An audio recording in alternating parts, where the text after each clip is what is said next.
बिस्मिल्लाहिर्रहमानिर्रहीम। अस्सलाम वालेकुम students and viewers. Sir Zafar YouTube के जी ट्यूटर चैनल से आपके सामने टॉपिक है हमारा आज माइक्रो इकोनॉमिक्स और मैक्रो इकोनॉमिक्स का फ़र्क। 1930s के डेकेड से पहले का अगर आप मुआशियात का मुताला करें तो हमें यह बात बिल्कुल नज़र नहीं आएगी कि कहीं माइक्रो इकोनॉमिक्स और मैक्रो इकोनॉमिक्स अलग अलग सब्जेक्ट बाकायदा भी पढ़े जाते थे, समझे जाते थे।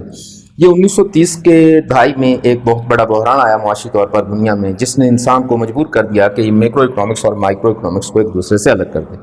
पहली दफ़ा ओस्लो यूनिवर्सिटी के प्रोफेसर रेंगर फिश ने पहली दफ़ा हमें यह बताया कि माइक्रो इकोनॉमिक्स और चीज़ है, मैक्रो इकोनॉमिक्स और चीज़ है, और इन दोनों को अलग करना भी बड़ा ज़रूरी है।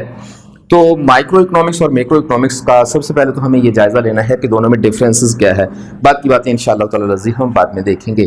तो माइक्रो इकोनॉमिक्स या जुज़वी मुआशियात, मैक्रो इकोनॉमिक्स और कुल्ली मुआशियात, ये दोनों एक दूसरे से मिलती जुलती चीज़ें ज़रूर हैं, लेकिन वहाँ हम किसी और चीज़ का मुताला करते हैं, वहाँ हम किसी और चीज़ का मुताला करते हैं।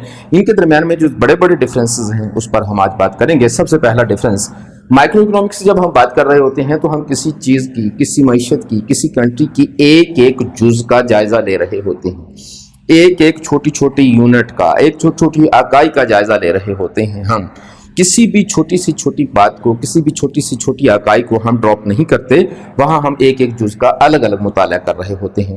लेकिन जब हम माइक्रो इकोनॉमिक्स में चले जाते हैं तो फिर यही एक एक जुज़ का मुताला करने की बजाय हम ओवरऑल पूरी बॉडी का मुताला कर रहे होते हैं। तो इंसान की आँख का अगर हम जायज़ा लेंगे तो ये माइक्रो कहलाएगा, इंसान के हाथ का जायज़ा लेंगे तो ये माइक्रो कहलाएगा, इंसान के एक एक जुज़ का, बदन के एक एक जुज़ का जब हम जायज़ा लेते हैं तो ये माइक्रो होता है। बिल्कुल इसी तरीके से मुआशियात में जब हम एक एक इकाई का जायज़ा लेंगे तो ये माइक्रो इकोनॉमिक्स या जुज़वी मुआशियात कहलाएगी। जबकि पूरी ओवरऑल बॉडी का हम बात कर रहे होंगे तो फिर हम ओवरऑल बॉडी की बात जब कर रहे हैं तो इसको हम मैक्रो इकोनॉमिक्स या कुल्ली मुआशियात का जायज़ा लेंगे। तो स्टूडेंट, इसको हम एक और एंगल से देखते हैं। हम फर्ज कर लेते हैं हम एक जंगल में मौजूद हैं, तो अगर आप पूरे जंगल का ओवरऑल स्टडी कर रहे होते हैं, पूरे जंगल का ओवरऑल मुताला कर रहे होते हैं, तो फिर हम इसको मैक्रो इकोनॉमिक्स का नाम देंगे। लेकिन आप पूरे जंगल का जायजा लेने की बजाय उस जंगल में मौजूद एक एक दरख्त को, एक एक डाली को, एक एक पौधे को स्टडी कर रहे हैं, तो फिर ये जुज़वी मुआशियात की एक मिसाल समझी जाती है। नंबर 3 पर अगर हम देखते हैं तो हम कहेंगे कि माइक्रो इकोनॉमिक्स का मतलब यह है कि हम किसी घर की, किसी फर्द की, किसी कुनबे की बातें कर रहे हैं, किसी एक घर की बात कर रहे हैं, किसी फर्द की बात कर रहे हैं, तो ये माइक्रो इकोनॉमिक्स की मिसाल है। जबकि फर्द की बजाय अफराद यानी कि कौम, घर की बजाय मुल्क, कंट्री की बात हम कर रहे होते हैं, तो ये मैक्रो इकोनॉमिक्स की मिसाल है। माइक्रो इकोनॉमिक्स में हम एक एक फर्द का, एक एक घर का जायज़ा लेंगे। मैक्रो इकोनॉमिक्स में फ़र्द की बजाय पूरी कौम का जायज़ा लेंगे, एक घर की बजाय पूरे मुल्क या पूरी दुनिया का जायज़ा लेंगे। हम पूरी दुनिया के जायज़े में हम इंटरनेशनल इकोनॉमिक्स की बात कर रहे होते हैं, इंशाल्लाह कभी बात करेंगे इस पर। फिर नंबर 4 पर अगर हम देखते हैं तो हम कह सकते हैं कि माइक्रो इकोनॉमिक्स दरअसल माइक्रोस्कोपिक एनालिसिस है इकोनॉमिक्स का, जबकि मैक्रो इकोनॉमिक्स में अगर हम बात कर रहे हैं तो फिर इसका मतलब है मैक्रो इकोनॉमिक्स में मैक्रोस्कोपिक मुताले की हम बात कर रहे हैं। तो जब हम मुआशियात का जायज़ा खुर्दबीनी तरीके से लेते हैं, बिल्कुल करीब से जायज़ा ले रहे होते हैं, तो ये माइक्रो है। थोड़ा सा दूर होकर हम जायज़ा ले रहे हैं तो ये मैक्रो इकोनॉमिक्स कहलाती है। जब हम खुर्दबीनी जायज़ा लेते हैं तो फिर हम बिल्कुल करीब से जाएंगे तो हमें पता चलेगा कि इसके अंदर जुज़ियात क्या हैं, इसकी प्रॉपर्टीज़ क्या हैं। जबकि जब हम दूरबीन से जायज़ा ले रहे होते हैं तो दूर से हमें अंदाज़ा हो रहा होता है कि दूर से हालात क्या हैं। तो मुताला करने के लिए खुर्दबीनी जायज़ा अलग होता है, दूरबीनी जायज़ा बिल्कुल करीब जाकर हम जायज़ा ले रहे होते हैं। माइक्रो इकोनॉमिक्स की एक मिसाल है।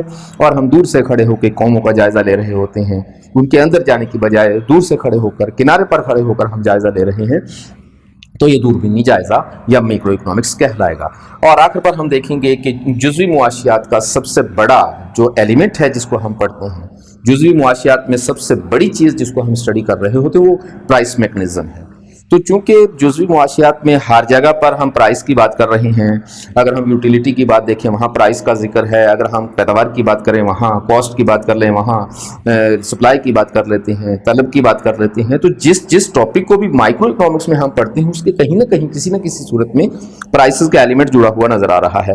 اس لیے ہم مائکرو اکنامکس کو نظریہ قیمت یا نظریہ پیداوار بھی کہتے ہیں، جبکہ جب ہم میکرو اکنامکس کی طرف جاتے ہیں تو ہمیں ایک ایک چیز کی قیمتوں کا جائزہ لینے کی بجائے پوری قوم کی آمدنیوں کا جائزہ لینا پڑتا ہے۔ ہمیں کسی ایک فرم کی بجائے پوری قوم کے روزگار کا یا بے روزگاری کا جائزہ لینا پڑتا ہے۔ تو چونکہ کلی معاشیات میں ہم قوم کی مجموعی آمدنیوں کا، قوم کی مجموعی زر کے نظریات کا، قوم کی مجموعی ایمپلائمنٹ کا جائزہ لیتے ہیں، اس لیے ہم میکرو اکنامکس کو نظریہ آمدنی یا پھر نظریہ روزگار کا نام بھی دیتے ہیں۔ تو ہمارے مائکرو اور میکرو اکنامکس میں جو ڈفرینسز تھے ہم نے آج آپ کو سمجھانے کی کوشش کی۔ انشاءاللہ تعالی العزیز باقی معاملات اگلی ویڈیوز میں دیکھیں گے۔ ہماری ویڈیوز آپ کو پسند آ رہی ہیں تو پلیز اس کو سبسکرائب ضرور کیا کریں، بیل کا بٹن ضرور دبا دیا کریں تاکہ بر وقت ویڈیوز ہماری آپ تک پہنچتی رہیں۔ ہماری ویڈیوز کو شیئر کرنے کا، لائک کرنے کا، سبسکرائب کرنے کا بہت بہت شکریہ۔ اپنا خیال رکھیے گا، حاضر ہوں گے اگلی ویڈیو میں انشاءاللہ تعالی العزیز۔ السلام۔